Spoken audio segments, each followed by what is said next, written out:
The year was 2147, and Earth had become a shadow of its former self. The blue skies that once stretched endlessly above the planet were now choked with ash and smoke. Rivers ran dry, forests turned to dust, and cities lay in ruins. Humanities. Mistakes, greed, war, and neglect had finally caught up with them. But it wasn't just the environment that had crumbled. Something far worse had emerged from the darkness. Something alien. The Shardlings had arrived without warning. At first, they seemed like nothing more than strange, insect-like creatures drifting through space. But when they landed on Earth, their true nature became horrifyingly clear. These weren't ordinary invaders. They were parasites, capable of consuming any living thing and turning it into part of their hive mind. Once infected, a person would lose all sense of self, their body reduced to a puppet for the collective organism. Entire populations disappeared within weeks, swallowed by the relentless tide of the Shardlings. Up in orbit, circling the dying planet, was humanity's last refuge, the Station Elysium. It wasn't much a patchwork of metal modules and solar panels, but it housed the remnants of civilization. Scientists, engineers, soldiers, and ordinary people who had been lucky enough to escape Earth's collapse now called this place home. For years they had clung to hope, working tirelessly to find a way to fight back against the Shardlings. But hope was running thin. Daniel Carter stood at one of the observation windows, staring down at the broken world below. His hands rested lightly on the railing, but his grip tightened as he thought about everything he had lost. A wife, a daughter, a life all gone in the blink of an eye. He hadn't even had time to say goodbye. All he had left was this. Cold, sterile station, and the weight of his grief pressing down on him. Daniel. A voice called softly behind him. He turned to see Laura Bennett approaching, her face pale but determined. She carried a tablet under one arm, its screen glowing faintly in the dim light. "We need to talk." He nodded and stepped away from the window. "What is it?" Laura hesitated, glancing around to make sure no one else was listening. Then, she lowered her voice. "It's bad. Really bad. The defenses on the moon, they've fallen." Daniel felt his stomach drop. The moon base had been humanity's first line of defense against the Shardlings. Without it, Elysium was completely exposed. "How long do we have?" he asked, though he already knew the answer wouldn't be good. "A few days, maybe less." Laura replied, "They're spreading faster than we anticipated. If we don't figure something out soon—" She trailed off, unable to finish the sentence. For a moment, neither of them spoke.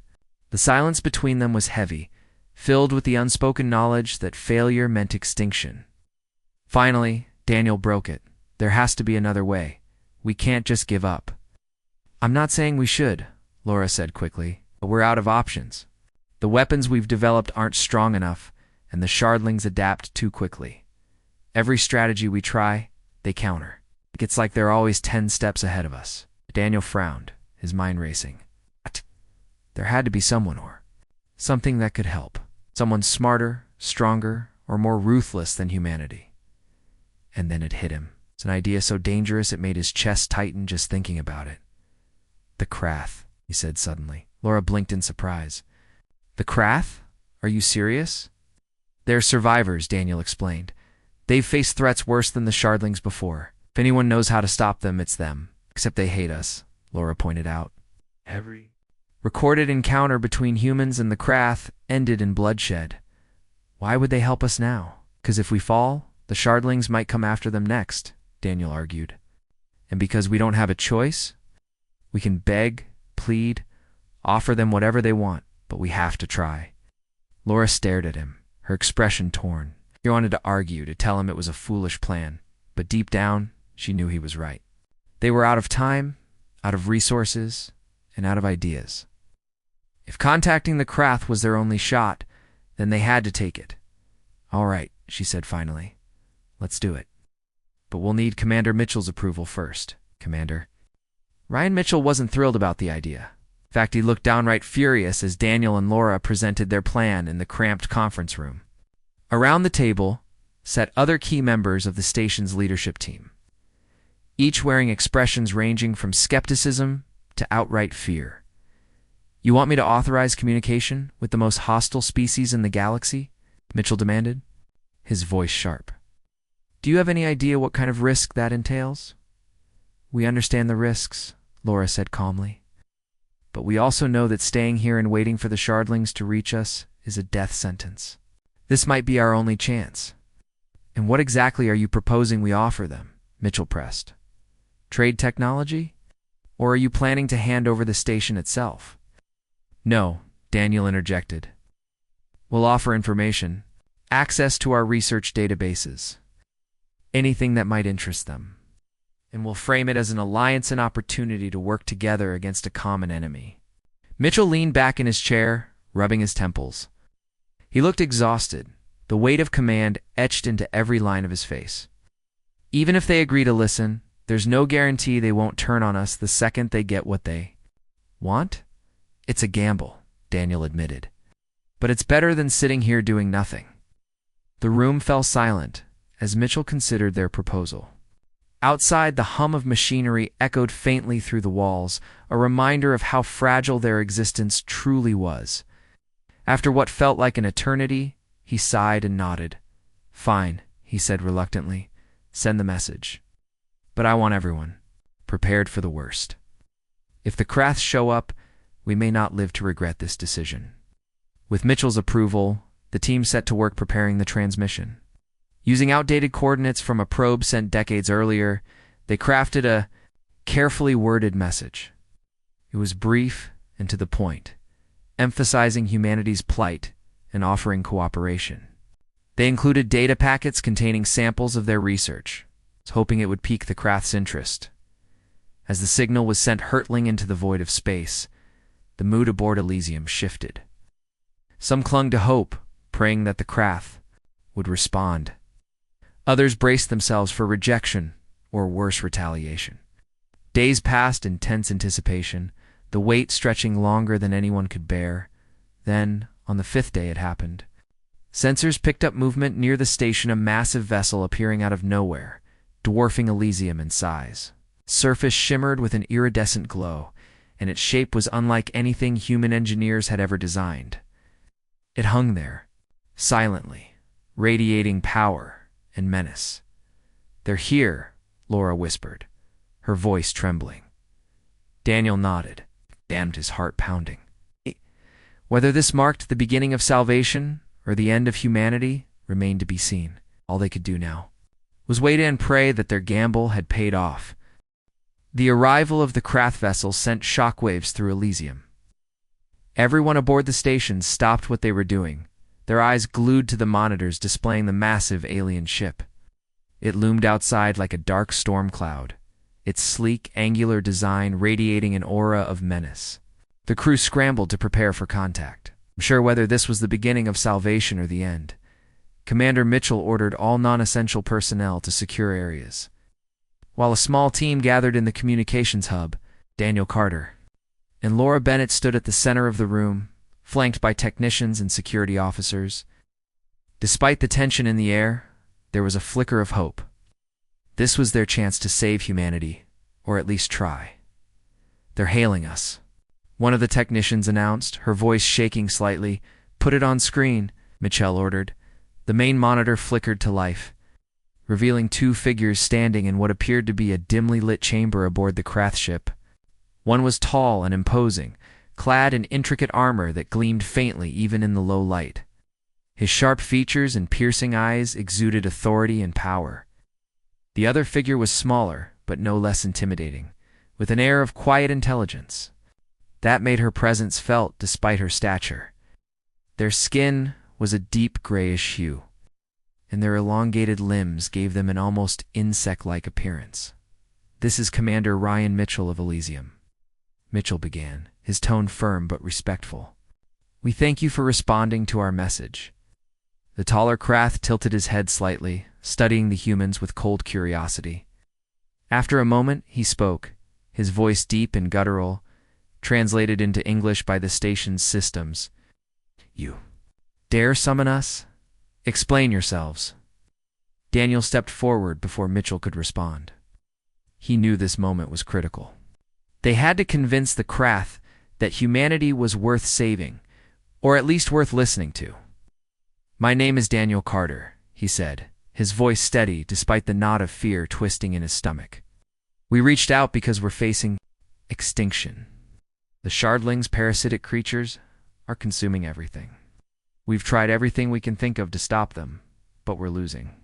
We believe you may hold the key to defeating them." The smaller Krath raised an eyebrow, her expression unreadable. "And why should we care about your survival?" She asked bluntly. "Your species is weak. You destroy yourselves without our help." Laura stepped up beside Daniel, her hands clasped tightly together to hide their trembling. "'Cause if we fall, the Shardlings won't stop with us," she said. "They'll spread further, and eventually they'll come for you. Helping us isn't just about saving humanity, it's about protecting yourselves, too." The taller Krath let out a low rumble that might have been laughter. "Bold words for such fragile beings," he said. "But boldness alone will not sway us. What do you offer in exchange for our assistance?" "We offer knowledge," Laura replied quickly. "Our research, our technology, all of it. Whatever you need, we'll provide. Just tell us what it takes to stop the Shardlings." The two Krath exchanged a glance, communicating silently in a way that made the humans uneasy. Finally, the smaller Krath nodded. "Very well," she said. "We will consider your proposal. But know this, if you waste our time or deceive us, your fate will be swift and merciless." Before anyone could respond, the transmission cut off, leaving the room in stunned silence. For a moment, no one moved. Then, slowly, the reality of what had just happened began to sink in. "They didn't say no," Daniel said, breaking the silence. "That's something, right?"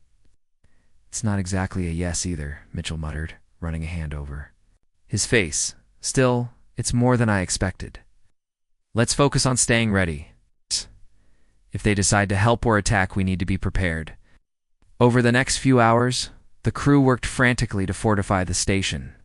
Weapons were checked, emergency protocols reviewed, and every available resource allocated to ensure Elysium could withstand whatever came next.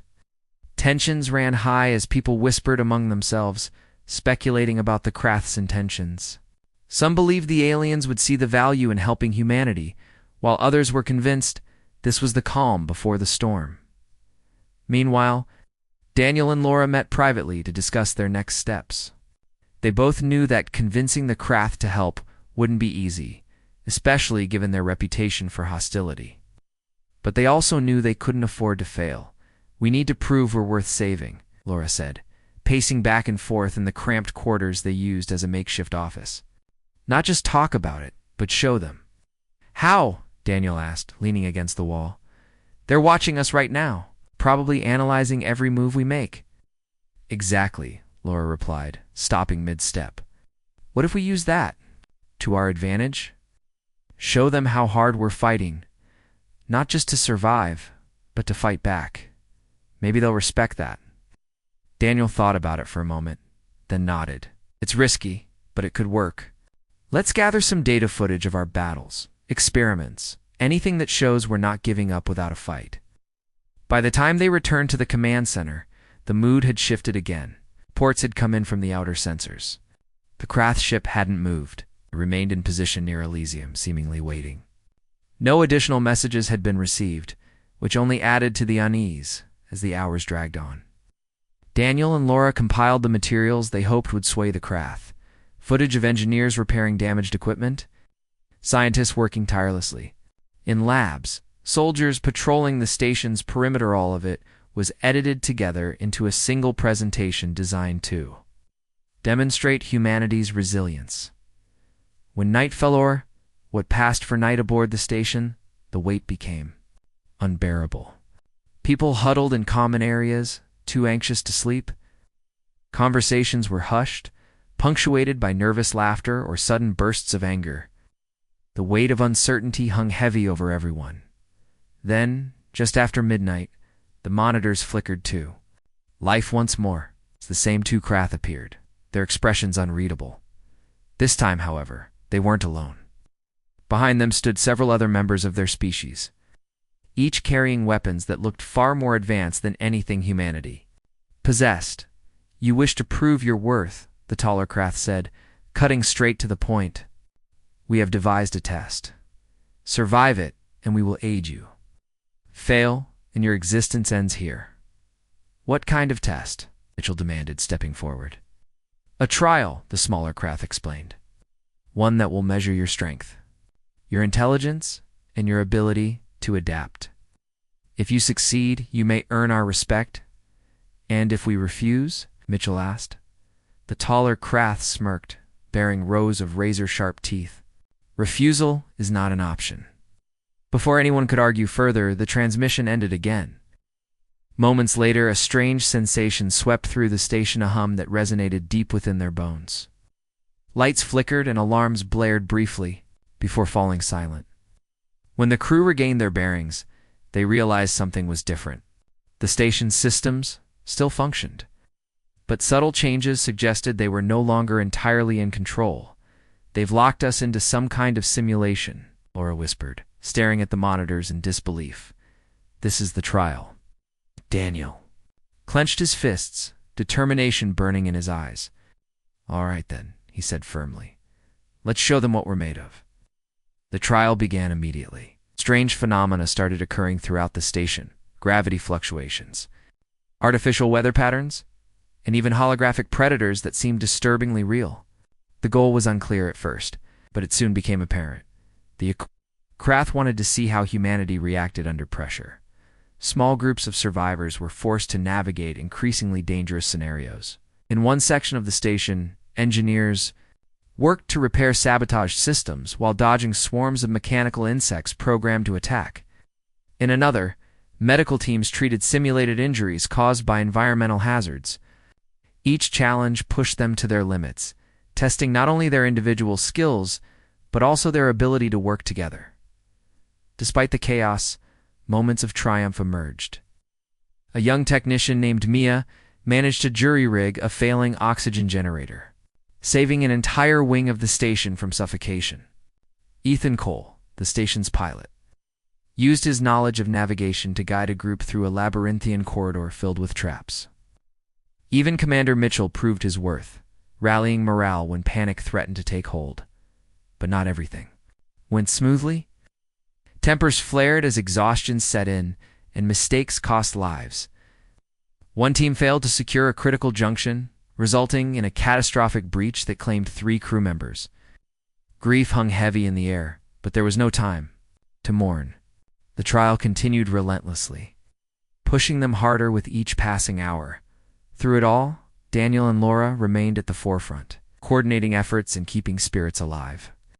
They reminded everyone that failure wasn't an option, not when the fate of humanity rested on their shoulders. Finally, after what felt like days but was likely only hours, they reached the final stage of the trial.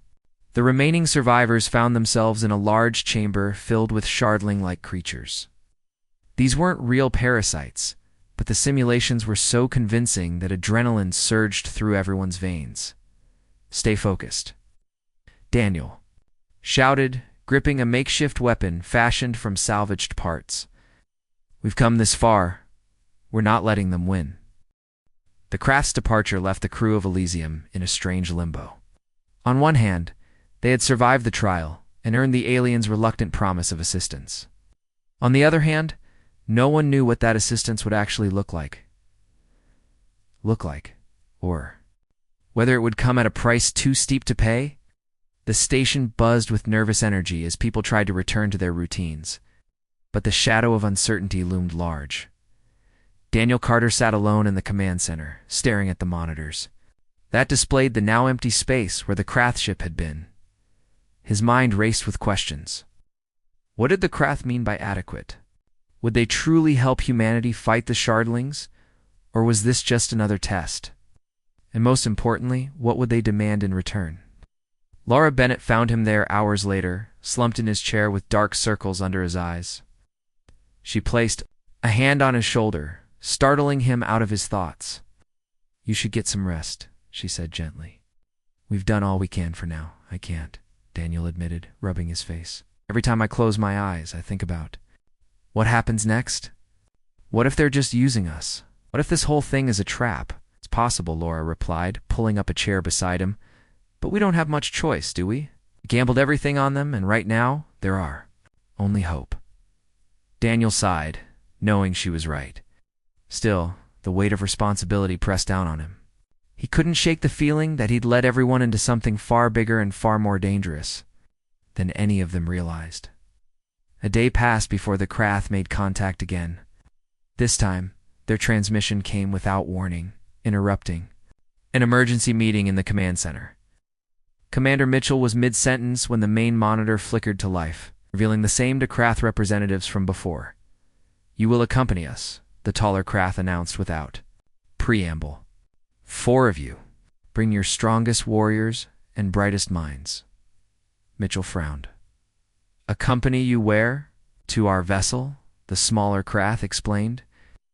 "We require further evaluation before proceeding. Your performance during the trial was acceptable, but trust must be earned." The room fell silent as everyone processed the request, or rather the demand. No one wanted to step foot aboard the Krath ship, especially after witnessing their ruthlessness firsthand. Yet refusing wasn't an option either. After a brief discussion, it was decided that Daniel, Laura, Ethan Cole, and Hannah Brooks, a medic, known for her quick thinking, would represent humanity. Each brought unique skills to the table, and together they formed a team capable of handling whatever lay ahead. As they prepared to board the shuttle sent by the Krath, nerves ran high. Ethan adjusted his jacket repeatedly, muttering under his breath about how insane this whole situation was. Hannah clutched her medical kit tightly, her knuckles white.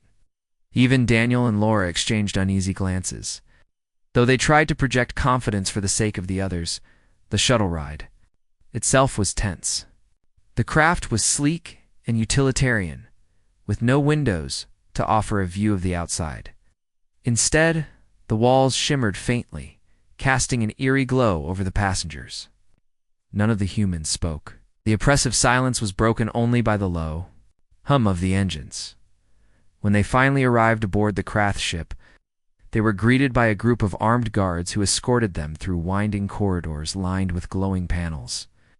The air smelled metallic, and the temperature was uncomfortably cool. Everything about the environment screamed alien, making the humans feel small and out of place.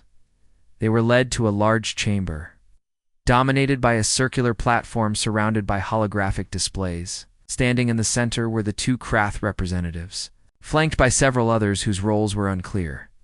The taller Krath gestured for the humans to approach. "We have analyzed your species extensively," he began. "Your weaknesses are numerous. Your emotions cloud your judgment. Your bodies are fragile, your technology primitive. Yet you possess traits we find intriguing." "What traits?" Ethan blurted out, unable to contain his curiosity. "Creativity," the smaller Krath answered. "Adaptability, resilience. These qualities allowed you to survive thus far. They may also prove useful against the Shardlings." Daniel stepped forward cautiously. "So what happens now? How do we work together?" "The first step is understanding," the taller Krath replied. "You must learn about the Shardlings not merely as enemies, but as organisms, their biology, their behavior, their weaknesses. Only then can you hope to defeat them." He motioned toward one of the holographic displays, which flickered to life, showing a detailed image of a Shardling. It was grotesque, its body a writhing mass of tendrils and sharp edges. Laura leaned closer, studying the creature intently despite her revulsion. "This is invaluable," she murmured. "If we can replicate these findings back on Elysium." "Is not all?" the smaller Krath interrupted. "Knowledge alone will not suffice. You must also adapt your tactics. The Shardlings evolve rapidly. To counter them, you must do the same."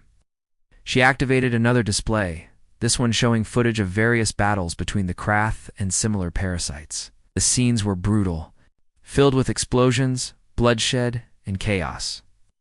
Despite the violence, the humans couldn't help but notice the efficiency with which the Krath operated. Every movement was calculated, every decision precise. "These strategies saved our species," the taller Krath said. "They may save yours as well." Hannah raised a hand hesitantly. "What about tools? Weapons? Do you have anything we could use?" The Krath exchanged a glance, and for a moment it seemed like they might refuse. Then the taller Krath nodded. "We will provide samples of our technology. However, understand this. Such gifts come with conditions. Humanity owes us a debt, one that will be repaid in due time."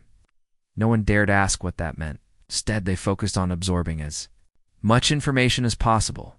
Over the next several hours, the Krath walked them through their methods, explaining everything from combat techniques to genetic engineering. The humans listened intently, taking mental notes and asking questions whenever they could. Despite the wealth of knowledge being shared, there was an underlying tension. The Krath never fully relaxed their guard, and their demeanor remained cold and calculating. At one point, Ethan accidentally bumped into one of the guards, earning a glare that made his blood run cold. "They really don't like us, do they?" he whispered to Daniel later. "They don't need to like us," Daniel replied. "They just need to help us survive." By the time the briefing ended, the humans were exhausted but hopeful. For the first time in years, they felt like they had a real chance against the Shardlings. Armed with new insights and access to advanced technology, they returned to Elysium, ready to put their newfound knowledge into action. Back aboard the station, the mood shifted dramatically. Word spread quickly about the Krath's assistance, sparking both relief and unease. Some saw the partnership as a turning point, while others worried about the cost of relying on such a ruthless species, Commander. Mitchell called an emergency meeting to discuss the next steps. "We've got a shot at beating the Shardlings," he said, addressing the gathered leaders. "But we need to act fast. The moon base is still overrun, and the Shardlings are spreading faster than ever." "What about the Krath's conditions?" asked one of the engineers. "What exactly are we signing up for here?" "We don't know yet," Mitchell admitted. "And honestly, I'm not sure I want to. Right now, our priority is survival. If that means playing along with the Krath, so be it." Daniel and Laura spent the following days overseeing the implementation of the Krath's strategies. Engineers worked around the clock to modify existing weapons based on the alien designs, while scientists studied the biological data provided by the Krath. Slowly but surely, Elysium transformed into a fortress, its defenses bolstered by cutting-edge technology. Even so, doubts lingered. The Krath's motives remained unclear, and their cryptic warnings about repayment weighed heavily on everyone's minds. What would they demand once the immediate threat was neutralized? Would humanity be trading one enemy for another? Despite these concerns, progress continued. Training sessions became mandatory, soldiers practicing the Krath's combat techniques until they could execute them flawlessly. Simulations tested the crew's ability to adapt under pressure, ensuring they were prepared for whatever lay ahead. Through it all, Daniel and Laura stayed close, supporting each other as they navigated the challenges of leadership. They knew the road ahead would be difficult, perhaps even deadly. But for the first time in a long time, they allowed themselves to believe that victory might be within reach. As preparations neared completion, the crew gathered in the command center for a final briefing. The atmosphere was electric, a mix of fear and determination. Everyone understood the stakes. Failure meant extinction, but success could mean salvation. "We've done everything we can," Daniel said, addressing the assembled survivors. "Now it's up to us to finish what we started. Remember why we're fighting for Earth, for each other, for the future?" Laura nodded, adding, "Whatever happens, we face it together." With those words, the plan was set into motion. Ships were loaded, weapons checked, and teams assigned their roles. As Elysium prepared to launch its counterattack, the shadow of the Krath loomed large over their efforts. Whether allies or adversaries, the aliens had changed the course of humanity's fate forever. The journey to the moon was tense and silent. The fleet of ships, armed with weapons modified using Krath technology, moved through the darkness of space like a convoy of ghosts. Inside the lead vessel, Daniel Carter sat at the helm, his hands gripping the controls tightly. Beside him, Laura Bennett monitored the ship's systems, her eyes darting between screens filled with data. Behind them, Ethan Cole and Hannah Brooks prepared for what lay ahead, checking their gear one last time. No one spoke much. The weight of the mission pressed down on everyone, making it hard to breathe. They were heading into territory overrun by the shardling screechers that had already claimed countless lives. This wasn't just a fight. It was a gamble with humanity's future on the line. As they approached the moon's surface, the view outside grew grim. What had once been a pristine lunar landscape was now scarred by devastation. Craters dotted the ground, remnants of earlier battles. The wreckage of human ships lay scattered across the horizon, twisted metal glinting faintly in the dim light. But worse than the destruction was the movement swarms of shardlings crawling over the terrain like insects, their sharp edges catching the sunlight as they spread. "We're here," Daniel said softly, breaking the silence. His voice carried both determination and dread. Laura nodded, her expression grim. "Time to see if all this preparation pays off." The fleet touched down near the outskirts of the shardling-infested area. Before disembarking, Commander Mitchell addressed the crew over the comm system. "This is it," he said, his tone steady but firm. "Stick to the plan. Work as a team. And remember, we don't have room for mistakes." With those words echoing in their ears, the teams disembarked. The airlock doors opened, revealing the harsh, barren expanse of the moon's surface.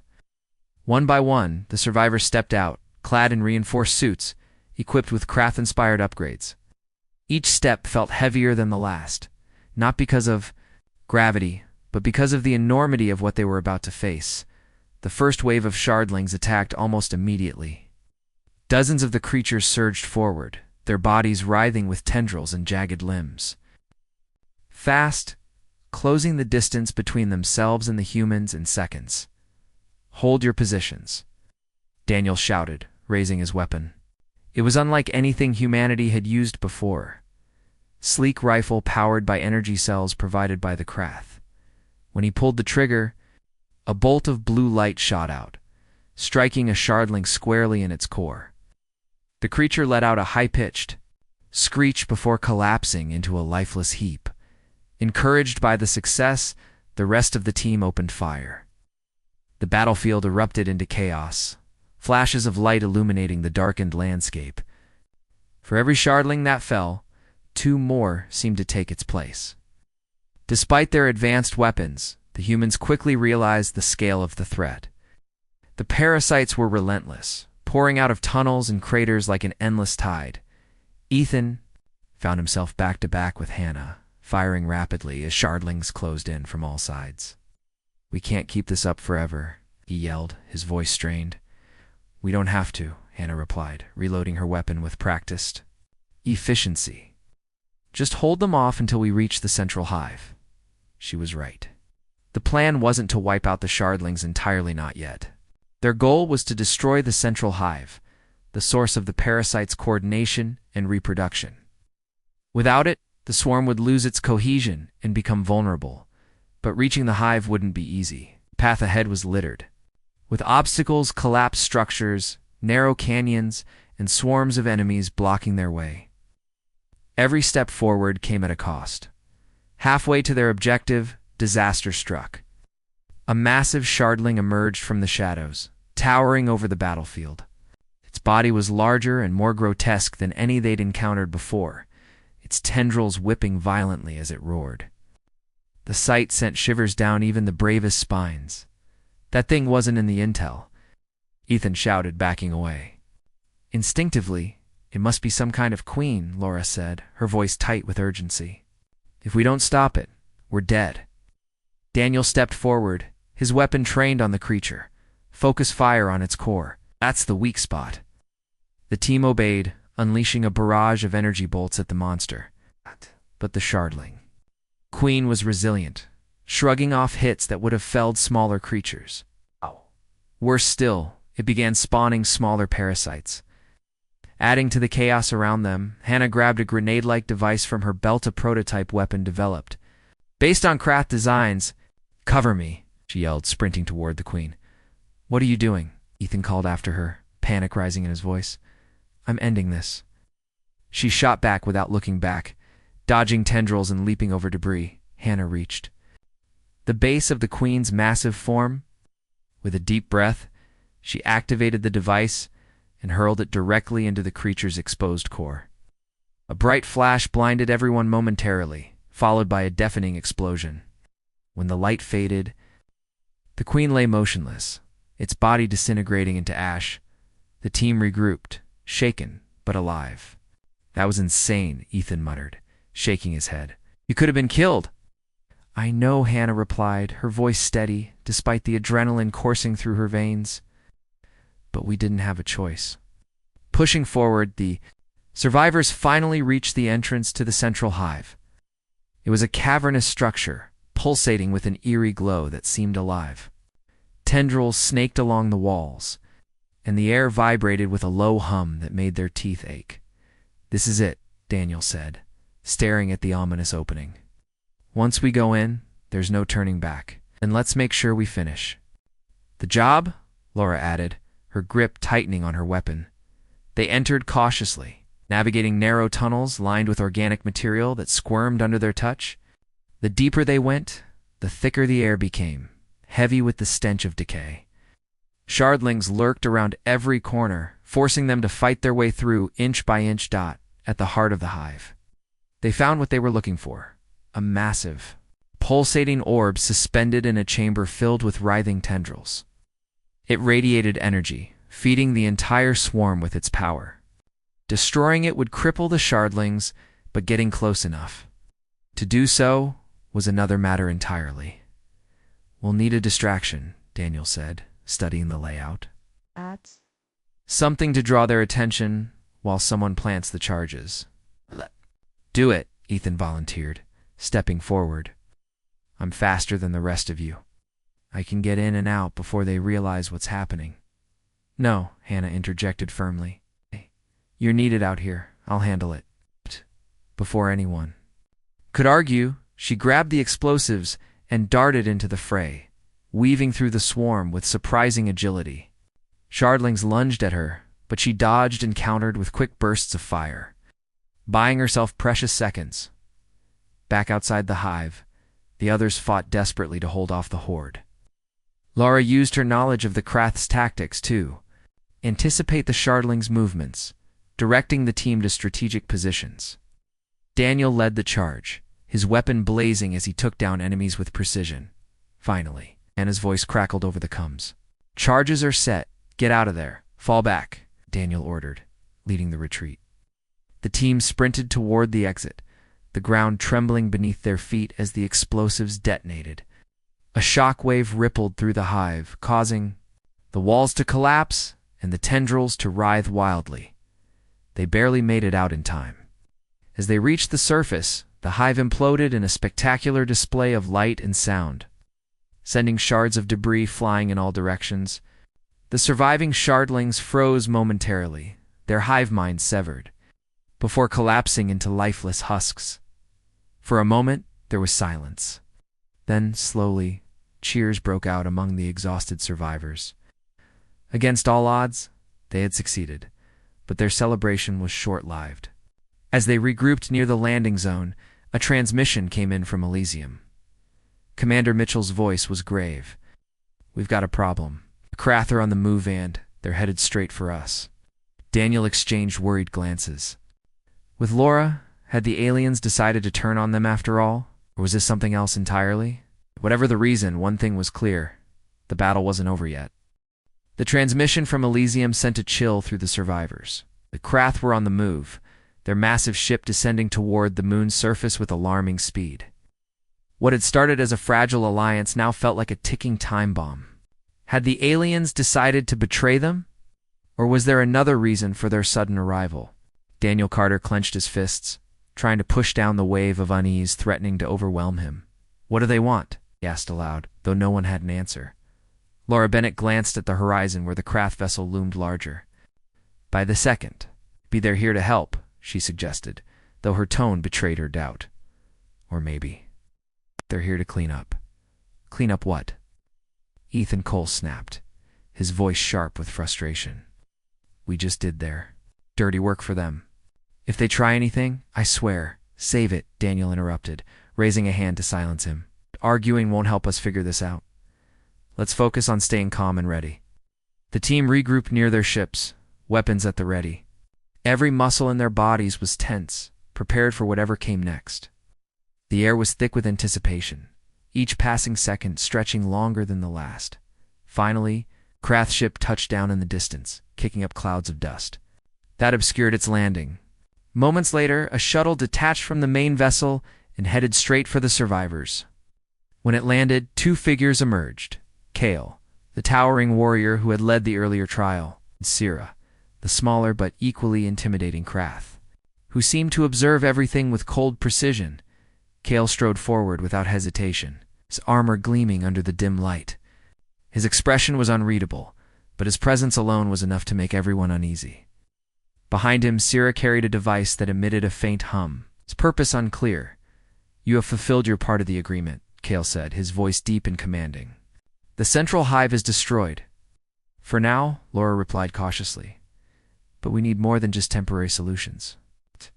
How do we ensure the shardlings don't return?" Sira stepped forward, holding up the humming device. "This is a containment unit," she explained.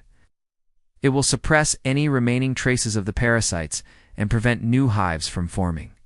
Place it at the site of the destruction." Ow. Daniel frowned, suspicion creeping into his mind. "And why are you bringing it instead of letting us handle it ourselves?" "The technology is delicate," Sira replied curtly. "Your species lacks the skill to operate it safely. We will oversee its deployment." Her words stung, but they couldn't argue. The Krath were right. Humanity didn't fully understand the alien tech they'd been given. Still, trusting the Krath felt like walking blindfolded into a trap. "We'll go with you," Daniel said firmly. "If something goes wrong, we need to be there." Kale tilted his head slightly, studying Daniel with an unreadable gaze. "It's very well, but do not interfere." The journey back to the hive was tense. The shuttle ride was silent, the humans sitting stiffly, while the Krath remained impassive. Once they arrived, Kale and Sarah disembarked first, carrying the containment unit. Between them, the survivors followed closely, their weapons drawn but lowered a gesture of caution rather than hostility. The site of the destroyed hive was still smoldering, tendrils charred and lifeless. The air reeked of burnt flesh and decay, making it hard to breathe even through their suits. Despite the devastation, the place radiated a strange energy, as if the remnants of the shardlings' hive mind lingered like a ghost. "This will neutralize the threat," Sira said, placing the containment unit at the center of the wreckage. She activated it with a series of quick motions, and the device began emitting a low-frequency pulse that resonated through the ground. "How long will it take?" Laura asked, watching the machine intently. "Ours," Sira replied. "Perhaps days. Depends on how deeply the corruption is spread." As the device worked, the group stood guard, keeping watch for any signs of movement. The silence was oppressive, broken only by the occasional crackle of cooling debris. No one spoke, the weight of the moment hanging heavy over them. After what felt like an eternity, Kale finally broke the quiet. "Your efforts have delayed the inevitable," he said, addressing Daniel directly. "But the shardlings are not gone. They never truly disappear. They adapt, evolve, and return stronger than before." "What are you saying?" Daniel demanded, his voice rising. "That we're doomed no matter what we do?" "No," Sira interjected, her tone colder than ever. "I'm saying that survival requires sacrifice. You cannot rely on strength alone. Humanity must change, or perish." Daniel exchanged a glance with Laura, both of them struggling to process the implications. Change how? Become more like the Krath? Sacrifice what, exactly? Before they could ask, Kale continued, "Our assistance comes at a cost. You owe us a debt, one that extends beyond this battle. When the time comes, you will repay it." "And when is that?"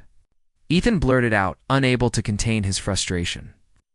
"Are you planning to come back and demand something worse? Is that why you're really here?" Kale's eyes narrowed, and for a moment it seemed like he might strike Ethan down where he stood. Instead, he turned away dismissively. "The nature of the debt will reveal itself in time. For now, consider yourselves fortunate. Few species survived their first encounter with the shardlings." With those cryptic words, the Krath finished, setting up the containment unit and prepared to leave. As they boarded the shuttle, Sierra paused and looked back at the humans. "Remember this," she said. "Survival is not guaranteed. Your future depends on your actions and your willingness to adapt."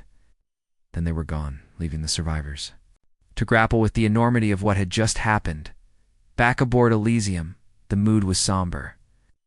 The crew celebrated their victory against the Shardlings, but the shadow of the Krath's warning loomed large.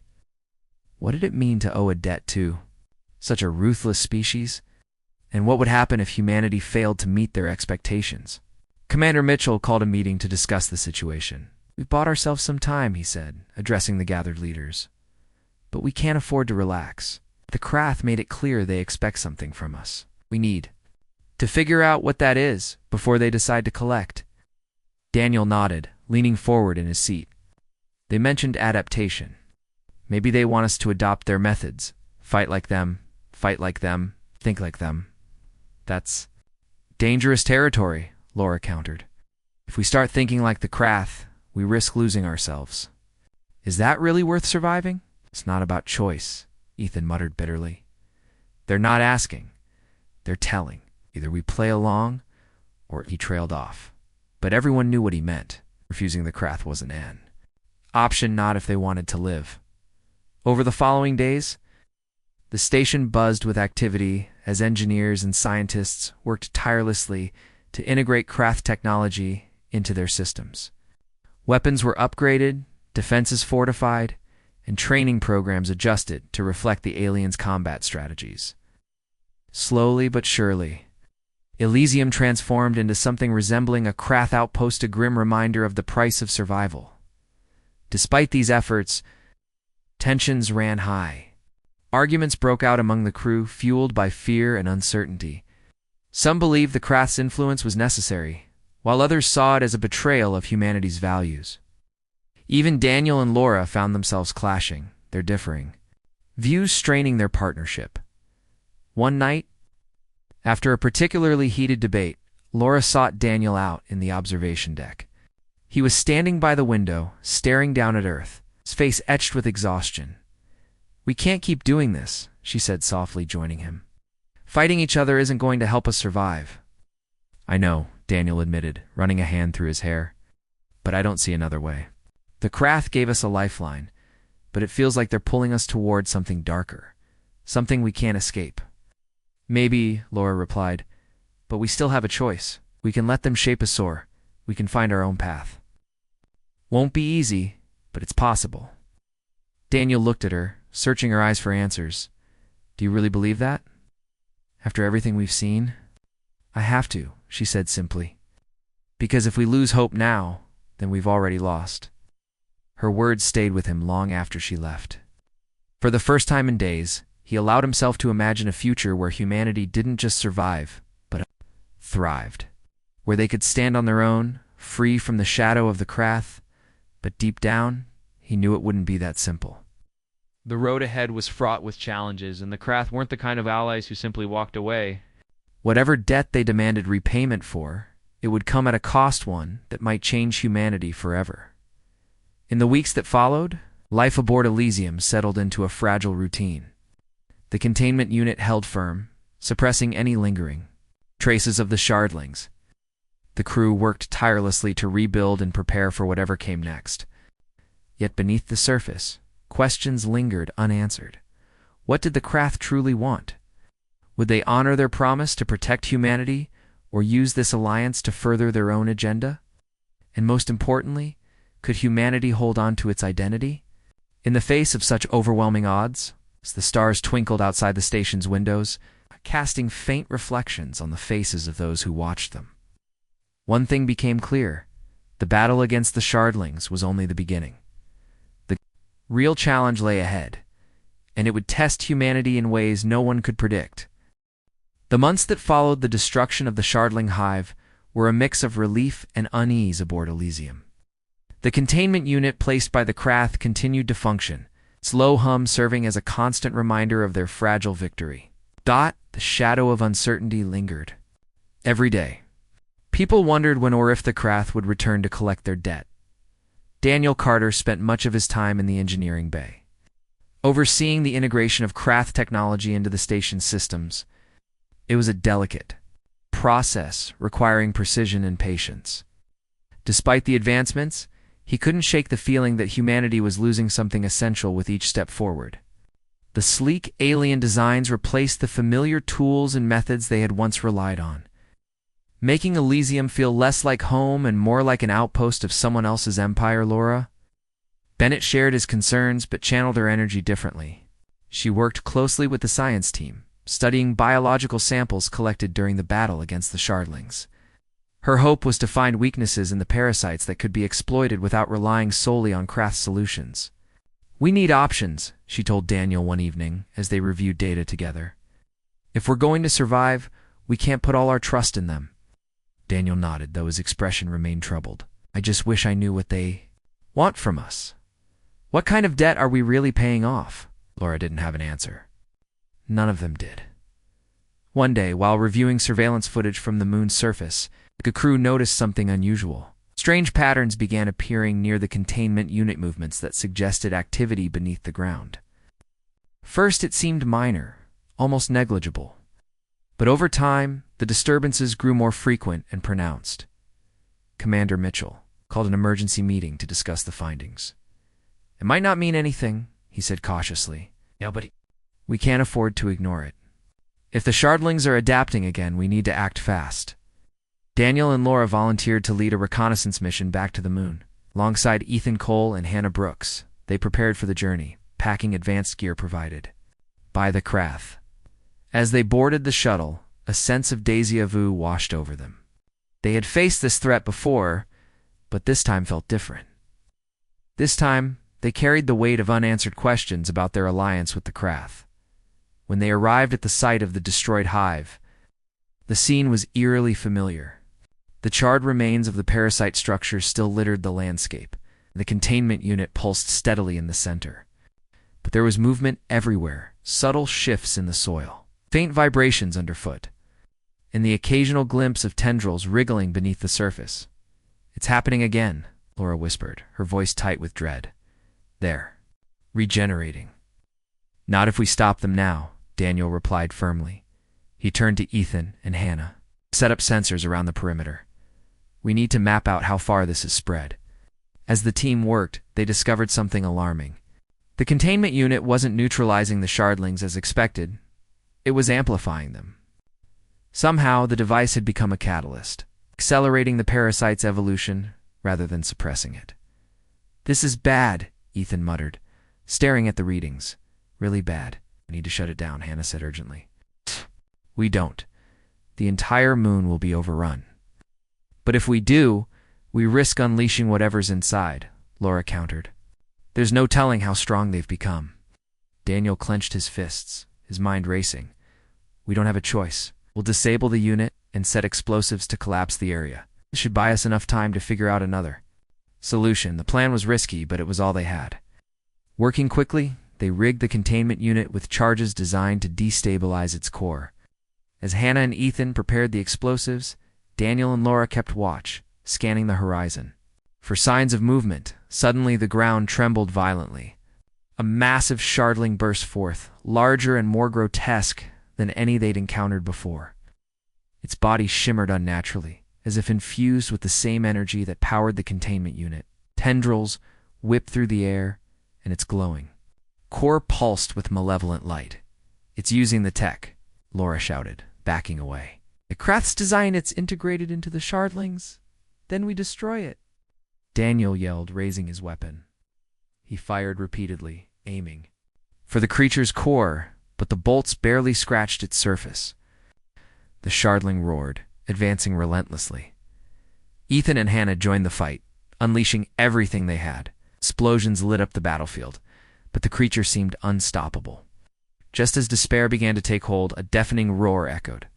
Across the landscape, not from the Shardling, but from above, the Krath ship descended rapidly, its weapons blazing. Beams of energy tore through the air, striking the Shardling with devastating force. Kale and Syrah emerged from a shuttle moments later, their armor gleaming despite the chaos. "You cannot defeat this alone," Kale said, his voice cutting through the noise. "Stand aside." Reluctantly, the humans obeyed, retreating to a safe distance as the Krath engaged the mutated shardling. The battle was brutal and relentless.